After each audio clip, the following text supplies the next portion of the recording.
कोकणातील प्रत्येक घटनेवर असणार आहे आमची नजर। शेती, राजकारण, समाजकारण, क्रीडा, मनोरंजन आणि बरंच काही। आपण पाहताय कोकणातील वेगवान news channel K news Konkan. Mhasala नगरपंचायतीत पुन्हा राजकीय रणधुमाळी। राष्ट्रवादी काँग्रेस विरुद्ध शिवसेना शिंदे गट आमणे सामणे। जनतेत संतापाची लाट। म्हसळा नगरपंचायतीच्या राजकारणात पुन्हा एकदा मोठी राजकीय उलथापालथ पाहायला मिळत असून राष्ट्रवादी काँग्रेस आणि शिवसेना शिंदे गट पुन्हा आमणे सामणे उभे ठाकले आहेत। अवघ्या 15 दिवसांपूर्वी नगराध्यक्षपदाची निवडणूक पार पडली होती। त्या निवडणुकीत शिवसेना शिंदे गटाचे उमेदवार शाहीद जंजीरकर यांनी 9 विरुद्ध 6 अशा मतांच्या फरकाने विजय मिळवत नगराध्यक्षपद पटकावले होते। मात्र विजयाच्या आनंदावर अवघ्या 3 दिवसांतच पाणी फेरले गेले। वरिष्ठांच्या आदेशानुसार नगराध्यक्ष शाहीद जंजीरकर यांनी अचानक राजीनामा दिल्याने म्हसळा तालुक्यातील राजकीय वर्तुळात खळबळ उडाली। त्यानंतर पुन्हा एकदा नगराध्यक्ष निवडीची प्रक्रिया सुरू करण्यात आली असून या नव्या घडामोडींनी स्थानिक राजकारण चांगलेच तापले आहे।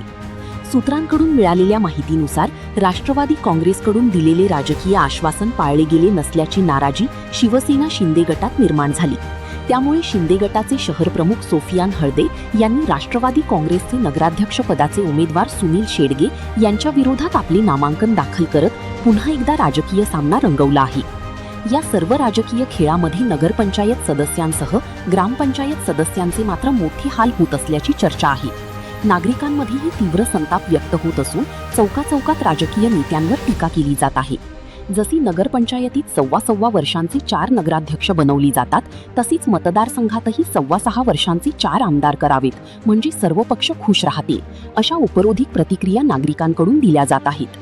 दरम्यान शहरातील पाणी टंचाई, डम्पिंग ग्राउंडचा प्रश्न, मूलभूत सुविधा, स्वच्छता, रस्ते यांसारखे अनेक गंभीर प्रश्न प्रलंबित असताना राजकीय पक्ष मात्र खुर्चीच्या राजकारणात व्यस्त असल्याचा आरोप नागरिक करत आहेत। जनतेचे प्रश्न सोडवणार कोण, असा सवाल आता सामान्य नागरिकांकडून उपस्थित केला जात आहे।